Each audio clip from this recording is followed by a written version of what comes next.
आप जो इलाकों के छत्रप थे, जो केंद्र में बड़े मंत्री बन के बैठे थे, उनको आपने चुनाव लड़ने के लिए भेजा और चुनाव के बाद आपने सीएम का चेहरा बदल दिया। एक बात जरूर है कि भारतीय जनता पार्टी लगातार एक एक्सरसाइज वो करती रहती है। एक तो संगठन उनका काम कर रहा है, उस संगठन से इतर भी फीडबैक वो लेते रहते हैं लगातार। भाजपा ने बहुत बड़ा एक्सपेरिमेंट किया। कांग्रेस का एक्सपेरिमेंट चुनाव के बाद हुआ है, भाजपा का चुनाव से पहले शुरू हो गया कि आप जो इलाकों के छत्रप थे, जो केंद्र में बड़े मंत्री बन के बैठे थे, उनको आपने चुनाव लड़ने के लिए भेजा। आपको ही समझ में आता है, एंटी इनकम्बेंसी थी इतने सालों की, और चुनाव के बाद आपने सीएम का चेहरा बदल दिया।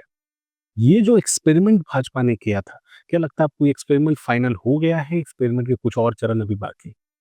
देखिए, अभी 2023 के चुनाव को अभी 2 साल भी पूरे नहीं हुए हैं। मतलब एक तरह से हम कहें कि अभी हम 2.5 साल वाली स्थिति पे भी नहीं है। देखना ये होगा कि जब चुनाव का 1.5 साल, 2 साल, 1 साल रह जाएगा, उस समय तक जो एंटी इनकम्बेंसी की हमने बात की है, क्या वो लौट तो नहीं रही है पार्टी को लेकर, चेहरे को लेकर नहीं। पहले तो चेहरे को लेकर थी। 2018 में जो चुनाव की जो स्थिति बनी और 19 में हमने लोकसभा में देखा, बिल्कुल भिन्न स्थिति थी।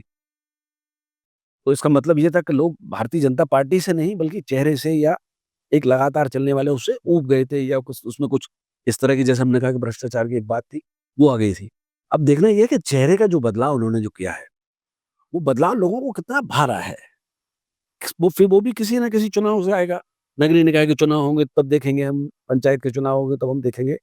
तो अब भारतीय जनता पार्टी उस समय क्या बदलाव करेगी, अभी से कुछ कहा नहीं जा सकता। लेकिन एक बात जरूर है कि भारतीय जनता पार्टी लगातार एक एक्सरसाइज वो करती रहती है। एक तो संगठन उनका काम कर रहा है, उस संगठन से इतर भी फीडबैक वो लेते रहते हैं लगातार। जो फीडबैक मेरे पास तक चल के आ रहा है नीचे का, तो उनके पास भी होगा फीडबैक, और उसको लेके वो कैसे स्ट्रेटेजी बनाई है, वो देखने वाली बात होगी। जब चुनाव कोई सामने आएगा, तब हम देखेंगे कि वो किस तरह के बदलाव की तरफ जा रही है पार्टी। क्योंकि 2028 का साल वैसे ही बहुत बड़ा होने वाला, सिंहस्थ कुंभ है। तो ये कुंभ की जो धारा होगी मां नर्मदा की, क्या वो भी चुनाव को प्रभावित करेगी?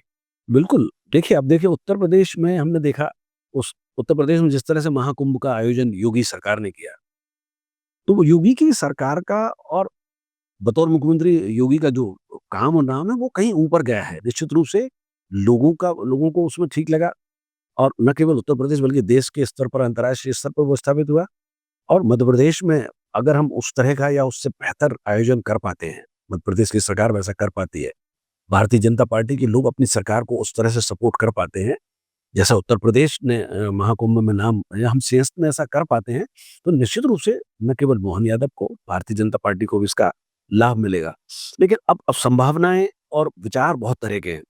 एक एक बात ये भी है कि एक देश एक चुनाव की एक बात है, तो हो सकता है कि 2029 का जो लोकसभा चुनाव है, वो पहले आ जाए।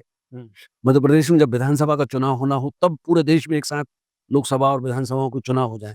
तो ये स्ट्रेटेजी, इन चीज़ों पर भी वो निर्भर करेगी। लेकिन सरकार का जो कामकाज है मध्य प्रदेश की और संगठन का, वो तो निश्चित रूप से आपने कहा कि सिंहस्थ भी है, और भी चीज़ें हैं जिनसे सामने समय-समय पर आएगा और लोग उसको देखेंगे। लगातार जुड़े रहने के लिए आयुक्त को सब्सक्राइब जरूर करें।